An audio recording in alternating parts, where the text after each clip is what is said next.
Okay, so over the next couple of videos, we are going to combine together several ideas that we've seen over the last couple of weeks. The ideas of stoichiometry, the idea of precipitation reactions, so precipitation reactions, and also the idea of solutions. Okay, so this precipitation reaction is really what I mean mostly is solubility rules. Okay, so let's see a pretty straightforward, simple example here. Okay, so let's imagine that we have a beaker. Okay, and in this beaker we have a solid, right? So we have a solid here. And this solid is exactly 1 gram of, let's say we have sodium chloride. Okay, so we have 1 gram of sodium chloride. And to this, we dump in 1.00 liters of, we'll say, 0.5 molar silver nitrate.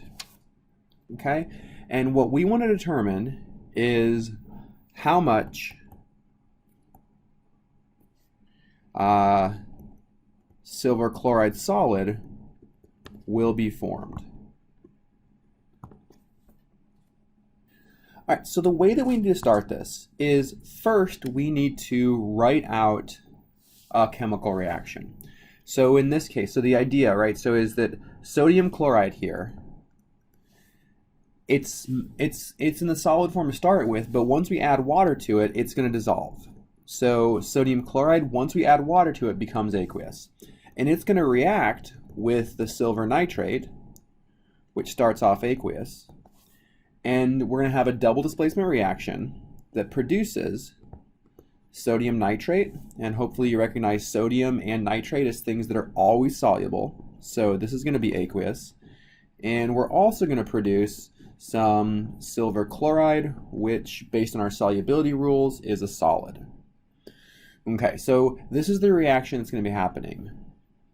So to figure out how much of this solid we form, we need to figure out how many moles of each of our two reactants we have. So we need to figure out how many moles of sodium chloride, and we need to figure out how many moles of silver nitrate. Right, so this problem is really similar to other limiting reactant problems we've seen in the past. Okay, so we know that we have the grams of sodium chloride, and we can convert this to moles of sodium chloride. But the difference now is that we don't know how many grams of silver nitrate. Instead, we know the volume of silver nitrate and the molarity of silver nitrate. And these two things together, we've seen, can help us determine how many moles of silver nitrate we have. Okay, so the general approach to this problem, to this limiting reactant problem, is the same as we've seen in the past.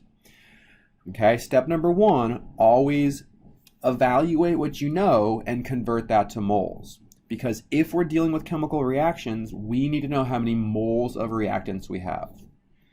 Okay, so let's go ahead and do this. So we'll work with sodium chloride first. Okay, we have 1 gram of sodium chloride, and if you use your periodic table, you can figure out that 1 mole of sodium chloride weighs 58.45 grams. Okay, and then our goal is to figure out how much silver chloride we're going to have reacting here. Okay, so from the balanced reaction, we know that for every 1 mole of sodium chloride, we're going to produce 1 mole of silver chloride. Okay, so ultimately we want to know the mass of sodium chloride that we form, so we can convert 1 mole of silver chloride to grams of silver chloride using the molar mass of 143.32. Okay, if we track our units here, we see that grams of sodium chloride cancel, moles of sodium chloride cancel, moles of silver chloride cancel, and we're going to be left with grams of silver chloride. And using our calculator, we find out that we have 2.452 grams of silver chloride that we can possibly make from our sodium chloride. Okay, so this might be how much we make, but we also might run out of silver nitrate first. So let's repeat this process using the information we have for silver nitrate. Okay, so for silver nitrate, we need to know the volume and the molarity, which we're told in our problem here. So 1.00 liters of our solution that has a concentration of 0.5 moles of silver nitrate per liter, right? Molarity means moles per 1 liter. From our balanced reaction, for every 1 mole of silver nitrate, we can make 1 mole of silver chloride, and then the molar mass of silver chloride is 143.32 grams per 1 mole.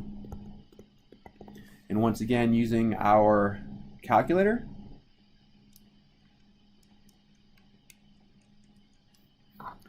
we can see that we could make 71.66 grams of silver chloride. So in this case, it's very clear to see that the maximum amount we can make is 2.45 grams. Okay, so our limiting reactant would be sodium chloride. So sodium chloride runs out first. Okay, hopefully you see that the only difference between this problem and other limiting reactant problems we've seen is that in this case we are forced to use information about the solution to figure out moles of a reactant instead of using the mass and the molar mass.